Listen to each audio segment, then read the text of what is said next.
Bismillahirrahmanirrahim. Assalamualaikum warahmatullahi wabarakatuh. Apa kabar anak-anak hebat? Bertemu kembali dengan Miss Uswah dalam pembelajaran matematika kelas 5. Pada video pembelajaran kali ini, Miss Uswah akan menjelaskan tentang pengurangan pecahan campuran. Pada video sebelumnya, kita sudah membahas tentang pengurangan pecahan biasa. Nah, kali ini kita akan membahas bagaimana caranya sih mengurangkan pecahan tapi bentuknya campuran. Pada prinsipnya sama, ada dua cara, yaitu cara yang pertama menggunakan perkalian silang, kemudian cara yang kedua mencari KPK-nya atau menyamakan penyebutnya. Untuk lebih jelasnya, mari kita lihat bersama-sama contohnya sebagai berikut. Contoh yang pertama, 3/1/4 dikurangi 1/2 atau 1/1/2. Untuk pecahan campuran sama dengan penjumlahan pecahan campuran.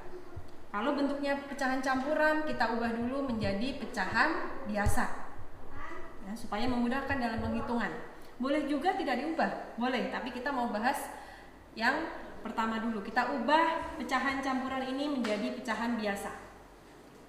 3/1/4 kita ubah menjadi pecahan biasa. Caranya dengan cara katam ya, ingat katam, kali tambah. Kali tambah 3 kali 4 ditambah 1 per penyebutnya 4. Kita tulis 4 di sini. Lalu kita jumlahkan 3 kali 4 12 ditambah 1 13 per penyebutnya 4. Kemudian 1/1/2 kita ubah dulu menjadi pecahan biasa. Caranya sama, kali kemudian ditambah 1 kali 2 ditambah 1 per penyebutnya, kita tulis di sini 2. Kita hitung 1 kali 2 2 ditambah 1 3 per penyebutnya, kita tulis di sini 2. Kalau sudah ketemu pecahan biasanya, kita pindahkan ke sini. 3/1/4 pecahan biasanya 13/4. Kemudian 1/1/2 pecahan biasanya menjadi 3/2. Oke. Kita lihat di sini 4 dan 2. 4 dan 2 itu kelipatan atau bukan? Ya, 2 dan 4 itu adalah kelipatan. 2 itu kelipatan 4. Berarti kita sudah sama-sama tahu nih, KPK-nya adalah 4. Kita tulis di sini KPK-nya adalah 4. Sini 4 ya. Masih ada yang bingung cara mencari KPK ini? Kita bisa mencarinya dengan 3 cara, seperti yang sudah dijelaskan pada video sebelumnya. Bisa dengan mendaftar anggota-anggotanya atau mendaftar kelipatan-kelipatan dari bilangan tersebut, atau bisa juga dengan cara pohon faktor, atau bisa juga dengan cara petak sawah. Kebetulan ini 4 dan 2 ya, kita sudah tahu menyebutnya adalah 4. Lalu langkah berikutnya sama dengan penjumlahan dan pengurangan yang sebelumnya. Sama seperti ini. Nah, untuk mendapatkan 4 ini dikalikan 1. 4 kali 1 4. Bilangnya juga sama, kita kalikan 1. 13 kali 1 13. Lalu yang kedua, bilangan yang kedua atau penyebut yang kedua 2. Untuk menjadi 4 kita kalikan 2. Untuk pembilangnya juga sama, kita kalikan 2. Jadi hasilnya 6. Oke. Sekarang kita hitung di sini. 13 dikurangi 6 7 per penyebutnya 4. Oke, jadi 7/4. Tapi kita belum selesai sampai di sini. Kita lihat hasil akhirnya, pembilangnya lebih besar daripada penyebutnya. Itu artinya kita masih bisa menyederhanakan bilangan ini. Itu dengan cara membaginya. Pembilang dibagi penyebut. Jadi nanti akan menjadi pecahan campuran.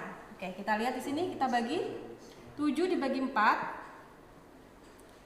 Atau 4 kali berapa yang hasilnya mendekati 7. Nah, kita dapatkan 1 ya. Karena kalau 2 kali 4 8, sedangkan ini hanya 7.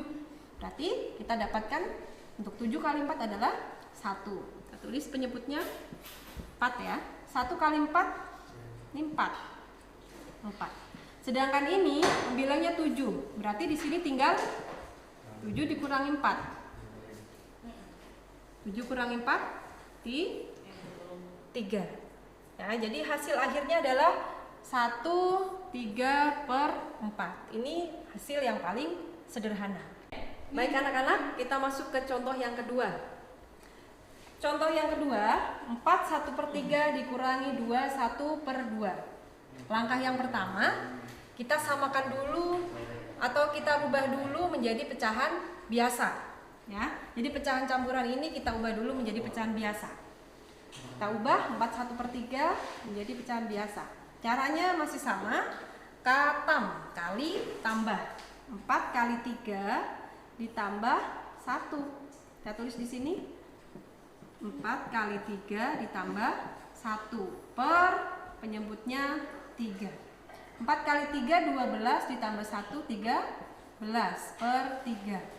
Lalu yang 2/1/2 juga sama, kita ubah dulu menjadi pecahan biasa 2/1/2. Caranya sama, kali kemudian ditambah 2 kali 2 ditambah 1 per penyebutnya 2. Lalu kita hitung hasilnya. 2 kali 2 4 ditambah 1 5 per 2. Oke, sekarang kita sudah mendapatkan pecahan biasa dari 4/1/3 dan 2/1/2, yaitu 13/3 dan 5/2. Ini sama saja dengan 5/2. Lalu untuk mengerjakannya bagaimana? Kita lihat penyebutnya. Sekali lagi siswa ingatkan, untuk mengerjakan dengan cara yang bagaimana, cara yang apa, kita lihat dulu penyebutnya. Kalau bukan kelipatan, sebaiknya kita gunakan perkalian silang saja supaya lebih sederhana nanti dalam penghitungannya. Nah, kebetulan 3 dan 2 ini bukan kelipatan. Jadi kita kerjakan dengan cara mengalihkan silang atau yang kita sebut dengan butterfly, metode butterfly. 13 kali 2 26. Kemudian 5 kali 3 15. Karena ini pengurangan, kita tulis di sini pengurangan. Kemudian penyebutnya kita kalikan, 3 kali 2 6. Selanjutnya kita tulis lagi di sini 26 dikurangi 15 per penyebutnya kita tulis di sini 6. Berapa hasilnya? Kita kurangin 26 dikurangin 15. 6 kurangi 5 1, 2 kurangi 1 1 per penyebutnya 6. Hasilnya 11/6. Kita lihat di sini apakah sudah sederhana? Ternyata pembilangnya lebih besar daripada penyebutnya. Itu artinya hasil ini belum sederhana. Kita harus mengubahnya menjadi pecahan campuran. Kita bagi 11 bagi 6 atau 6 kali berapa yang hasilnya mendekati 11. 6 kali kita coba. Kalau 6 kali 2 12, terlalu banyak. Ini hanya 11. Artinya itu tidak boleh kita gunakan. Berarti kita coba 6 kali 1 6. Oke, kita bisa menggunakan di sini hasilnya 1, kemudian penyebutnya kita tulis 6. Lalu di sini ini berapa? Ini kita tulis sisa dari perkalian ini setelah dikurangi dengan 11. 1 kali 6 itu kan 6. Ini 11. Berarti 11 dikurangi 6 hasilnya 5. Ini adalah hasil yang paling sederhana. Jadi hasil akhirnya adalah 1/5/6. Oke anak-anak, sampai di sini penjelasan siswa untuk pengurangan pecahan campuran. Mudah-mudahan bisa dipahami dengan baik. Sampai bertemu di video pembelajaran selanjutnya. Terima kasih. Assalamualaikum warahmatullahi wabarakatuh.